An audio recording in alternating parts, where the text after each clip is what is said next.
Hey folks, Amy from Colorado Mountain Living. Just popping on real quick today to give you guys an update on the local wildlife and specifically the mountain lion activity in our immediate area.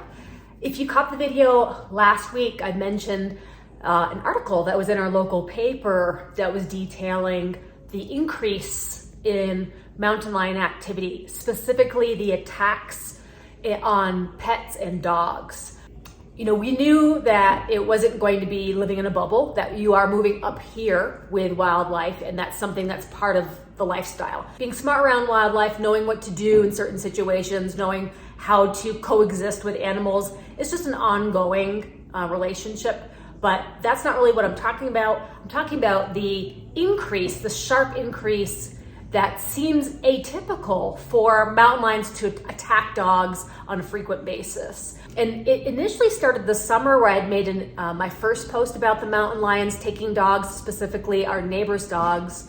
And that had happened back at the end of July, where one of our neighbors' dogs was taken and another one was injured from a mountain lion directly, sourcing dogs. But then it sort of stepped up again later on this fall, early December, where there was multiple attacks. Now, half the time I only hear about this on social media. Like I'll see a picture or see someone's post, and that's how I know things are going on. Not everything is written in the paper. And so it's word of mouth is what is helping us track what's actually happening. Because with mountain lions, we can't really see what's happening all the time. A lot of their activities at night, although a lot of these attacks have been during the day.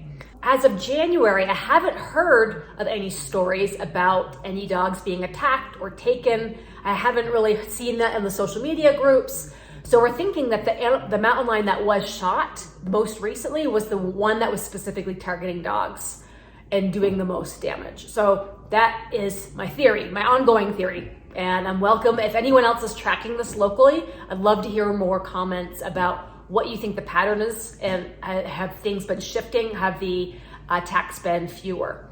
Now I'm thinking like perhaps that one mountain lion was the one that was in our neighborhood and is no longer, has moved on or is finding other sources of food.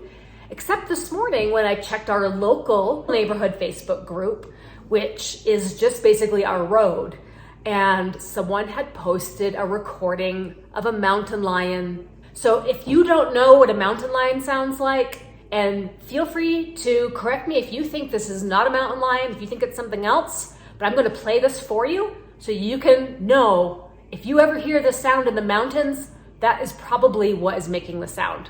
Let's go to it.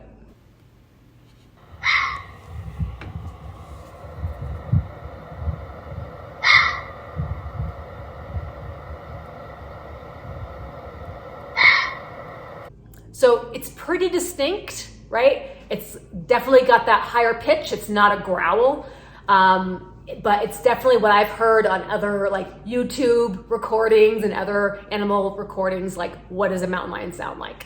And so thus there's a mountain lion right in our neighborhood. So the person that recorded it just posted it for our knowledge that there's still active mountain lion activity. I mean, they're out there, right? So how do we handle it?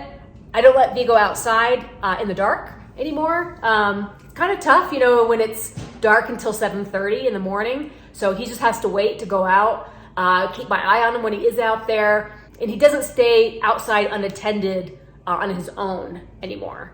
So anyhow, I wanted to pass that along for folks in case you were following the story about mountain lion activity and irregular mountain lion activity. Specifically in our area, we are in Gilpin County, Colorado. So it's the west of Boulder, 45 minutes west of Golden, sort of triangulated up there in the mountains.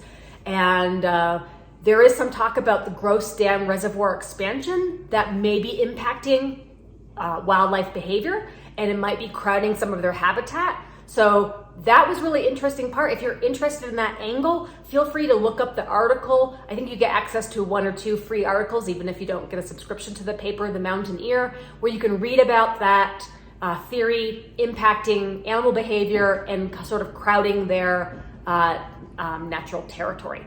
Anyway, but we're staying cozy inside today because it is a little bit of a whiteout outside. If you could see out the window, it's just blowing snow all day. We're not getting tons of accumulation, but It's the perfect day to stay inside, cozy by the fire, or curled up and taking a nap.